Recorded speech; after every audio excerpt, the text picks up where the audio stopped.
அனைவருக்கும் வணக்கம். நேத்திக்கு நாங்க வீட்ல எல்லாரும் ரெட்ரோ பார்த்தோம். Netflixல ரிலீஸ் ஆயிருந்துச்சு. பார்த்தோம். இதுக்கு மேல கேவலமா ஒரு படத்த எடுக்க முடியாது. அ ஏன்னு கேட்டீங்கன்னா, ஃபர்ஸ்ட் ஆஃப் ஆல் அந்தர பழசு கதை இது. சொல்லப்போனா பாகுபலிய அப்படியே எடுத்து வச்சிருக்காங்க. கொஞ்சம் அப்படியே ஒரு ஐ மீன் அந்த பீரியட் மூவி இல்லாம கொஞ்சம் டிஃபரெண்ட்டா இருக்கிற மாரி காமிச்சிருக்காங்க. பட் நீங்க நல்லா கவனிச்சீங்கன்னா, இது அப்படியே பாகுபலி காப்பி. அதுவும் கேவலமா ஒரு காப்பி அடிச்சு எவ்வளோ கேவலமா எடுக்க முடியுமோ, அவ்வளோ கேவலமா எடுத்திருக்காங்க. ஃபர்ஸ்ட் ஆஃப் ஆல் இந்த சூர்யா கிட்டத்தட்ட அவருக்கு 50 வயசு ஆகப்போகுது. அவர் வந்து இப்போ இன்னும் இந்த ரொமான்ஸு, இந்த பூஜா ஹெக்டே பின்னாடி சுத்துறது, அந்த மாரி அவருக்காக உயிரே குடுப்பேன் அப்படிங்கிற மாரி வருது. அது பார்க்கறதுக்கே அப்படியே வாந்தி வருது அந்த சீன்ஸ்லாம். இவரு அங்கேயே போவாராமா. அ பொய் சொல்லிட்டு நான் தான்டா லாஃப்டர் தெரபி டாக்டர்ன்னு அது ஐய்யயோ! அது எங்கேருந்து அப்படி யோசிச்சாருன்னு தெரியல. யோசிச்சான்னு தெரியல இந்த கார்த்திக் சுப்புராஜ். அ மத்தபடி பார்த்தீங்கன்னா, அந்த ஜோஜு அவர் எவ்வளோ ஒரு நல்ல ஆக்டரு. அ மலையாளத்தில அந்த இரட்டெல்லாம் அவ்வளோ சூப்பரா பண்ணியிருப்பாரு. அம் அவர கூட்டு வந்து இந்த இந்த தனுஷ் படம் ஒண்ணு எடுத்தான். அந்த கார்த்திக் சுப்புராஜ். அதுலயும் அவர ஏதோ ஒரு ரவுடி மாரி, ஏதோ டான் மாரி காமிச்சு, ஸ்கோப்பே இல்லாம ஒரு கேரக்டர குடுத்து கேவலப்படுத்துனாங்க. இதுலயும் ஒண்ணுமே இல்ல. வந்து 2, 3 கெட்ட வார்த்தை பேசுறாரு. "நீ என் மவன் இல்லடா. நீ யார்றா எனக்கு மவன்?" இது ஒரு டயலாக் அவருக்கு. அ சும்மா அவன தொரத்தி இந்த கோல்டு ஃபிஷ் எங்க எங்கன்னு கேட்டுருக்க மாரி ஒரு கேரக்டர். இது யார் வேணா பண்ணலாம். தெருவுல போறவங்க கூப்பிட்டு எவனா குடுத்தா கூட பண்ணிடுவானுங்க. அந்த மாரி ஒரு கேரக்டர் அது. இவரு ஜெயராம். அவர் எவ்வளோ நல்ல ஆக்டர். நம்மளுக்கு எவ்வளோ படம் தென்னாலி, பஞ்சதந்திரம்லாம் எவ்வளோ சூப்பரா பண்ணியிருப்பாரு. அவரு ஒரு காமெடியனா யூஸ் பண்ணியிருக்காங்க இதுல. அது தப்பு இல்ல. ஆனா சிரிப்பே வரமாட்டேது. ஒரு ஸ்கோப்பே இல்ல இருந்தா தானே கதை நல்லா இருந்தா தானே சிரிப்பு இல்லாம வரும். அவ்வளோ கேவலமா இருக்கு கதை. திடீர்னு லாஃப்டர் தெரபின்னு சொல்லிட்டு ஏதோ போட்டு அரு அருன்னு அறுக்குறானுங்க. ஜோக் சொல்றேன் பேர் வழி. மூக்குல ஒண்ணு சொருகிக்கிட்டு ஜோக்கர் மாரி. அதுல ம் அது அதுக்கு மேல கேவலம். சூர்யா வேற அத வந்து நான் தான் அந்த லாஃப்டர் தெரபி டாக்டர்ன்னு சொல்லிட்டு ஊர ஏமாத்திக்கிட்டு, அது ஏதோ பண்ற மாரி காமிச்சிருக்கானுங்க. அதுக்கப்புறம் பார்த்தீங்கன்னா, நாசரு. அம் நாசர் ஒரு கேரக்டர் அது ஒரு வீணா போன கேரக்டர் அது. அந்த பாகுபலி படத்தில எப்படி ஒரு கை போய் ஒண்ணு உட்காந்துட்டு இருக்குமோ, அதே மாரி இதில கால் போயி, இதில வந்து இந்த இதில வீல் சேர்ல உட்காந்துட்டு இருக்காரு. ப்ளஸ் வேற யாரு? பிரகாஷ் ராஜ். அவரு ஒரு தண்டம் மாரி இதில காமிச்சிருக்காங்க. அடிக்கடி ஃபோன் பண்ணி கோல்டு ஃபிஷ் என்னாச்சு? கோல்டு ஃபிஷ் என்னாச்சுன்னு ஒரு கேட்குற மாரி கேரக்டர் 2, 3 சீன்ல வராரு. அது தவிர ஒரு வில்லன். அந்த ஒரு கிங்குன்னு சுத்திக்கிட்டு இருக்காரு. அவரு கிங்குன்னு நாசரோட பையனா வர கேரக்டரு. பாவம் அவர சொல்லி குத்தம்ல. அவருக்கு குடுத்த கேரக்டர் ஏதோ இந்த மாரி குடுத்தா அவரு என்ன பண்ணுவாரு? அந்தர பழசு வில்லன் மாரி காமிச்சிருக்காங்க.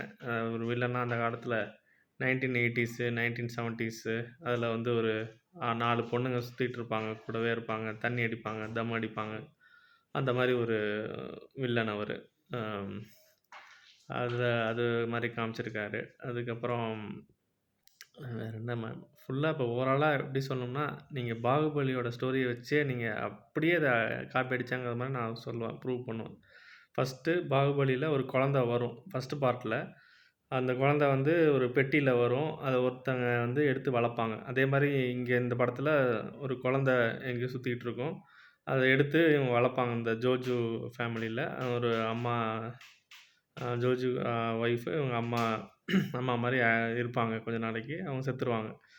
ப்ளஸ் வந்து அந்த பாகுபலியில பார்த்தீங்கன்னா, தமன்னா வந்து ஒரு டிரைவிங் ஃபோர்ஸா இருப்பாங்க அந்த பிரபாஸுக்கு. ஏன்னா வருவா, திடீர்னு மாஸ்க்க போட்டு, அப்புறம் திருப்பியும் அந்த மாஸ்க்க கீழ விழுந்துரும். அவன் அந்த பொண்ண தேடி போவான் ஒரு லவ்ன்னு சொல்லிட்டு பிரபாஸ் மேல போவாரு. அந்த அவரு எங்கேருந்து வந்தாரோ, அது மாரி மேல போவாரு. அதே மாரி இந்த பூஜா ஹெக்டே, ஷெனி இதில வருது. பார்த்துட்டு எங்கேயோ திடீர்னு வந்து சின்ன வயசுல எங்கேயோ மீட் பண்ணோம். அப்புறம் இவன் எங்கேயோ போவான். திருப்பி அங்க வரும் ருக்மணின்ட்டு வரும். திருப்பியும் எங்கேயோ ஓடுவான். அந்த லாஃப்டர் தெரபி டாக்டர்ன்னு சொல்லிட்டு அவள பார்க்கறதுக்காக அவன் எப்படி அந்த பிரபாஸ் அந்த ஊரு இவனோட சொந்த ஊருக்கே போனானோ, அதே மாரி இந்த செனியன் போறான் அங்க. சொந்த ஊருக்கு போறான். போயிட்டு அங்க கொஞ்ச நாள் இவள டாவடிக்கிறேன் பேர் வழின்ட்டு கேட்டு அ லவ் கேட்டே இருக்கான். இந்த மாரி "நீ எல்லாத்தையும் வுட்டு வந்துரு. கோவப்படக்கூடாது. எப்பொழுதுமே நீ ஏதோ சிரிக்கணும்னு." அது ஒரு வேற சிரிக்கிறதுக்கு வேற ட்ரை பண்றாரு. அ அது ஒரு பக்கம் போயிட்டுருக்கு. அப்ப பாகுபலியில வந்து எப்படி ஒரு அடிமைத்தனமா இருப்பாங்களோ, இவங்களோட ஊர் மக்கள் எல்லாம். அதே மாரி இவங்களோட அம்மா, அப்பா எல்லாம் அடிமையா இருக்காங்க. அந்த அம்மா வந்து அனுஷ்கா சர்மா. அதில அனுஷ்கா. இதில வந்து ஒரு அத பார்த்தாலே பயமா இருக்கு. என் பொண்ணே பார்த்துட்டு பயந்துட்டா. அந்த அந்த மூஞ்ச ஒரு ஒரு மூஞ்சி வச்சு காமிச்சிருக்கானுங்க. எதுக்குன்னே தெர்ல. அதில காமிச்சிருக்கானுங்க அப்படி. ஸோ, அதுதான் அனுஷ்கா நம்ம வச்சுக்கலாம். அதுக்கப்புறம் பார்த்தீங்கன்னா, அந்த அவங்க அப்பா ஒருத்தரு எல்லாமே அப்படி காமிக்கிறாங்க. கடைசியில இவரு அந்த அடிமைத்தனத்திலேருந்து எப்படி எல்லாரையும் கொண்டு ஃப்ரீடம் மாரி குடுத்து, ஜெயிக்கிறாருங்கிற மாரி தான். பாகுபலி எடுத்துக்கிட்டீங்கனாலும் எல்லாரும் அடிமையா இருப்பாங்க. பிரபாஸ் வந்து இந்த கிங்குன்னு தெரிஞ்சோனே, அவன் எல்லாரையும் காப்பாத்தி, இந்த மாரி சேர்றது தான் கத. அந்தர பழசு ஸ்டோரி அதாவது இப்ப எல்லாம் அந்தர பழசு ஸ்டோரிய மிக்ஸ் பண்ணி, இந்த பாகுபலி ரெஃபரன்ஸ எடுத்து, இந்த ஒண்ணுமே இல்லாத அந்த சூர்யாவ வந்து மறுபடியும் அந்த 50 வயசுல ஒரு ரொமான்ஸ் பண்ற மாரி காமிச்சு, இந்த மாரி ஒரு 4, 5 வில்லனு, நாசரு இவங்கலாம் போட்டு, ஏன் இவ்ளோ ஒரு கேவலமா படம் எடுக்கணும் கார்த்திக் சுப்புராஜ்ன்னு தெரியல எனக்கு.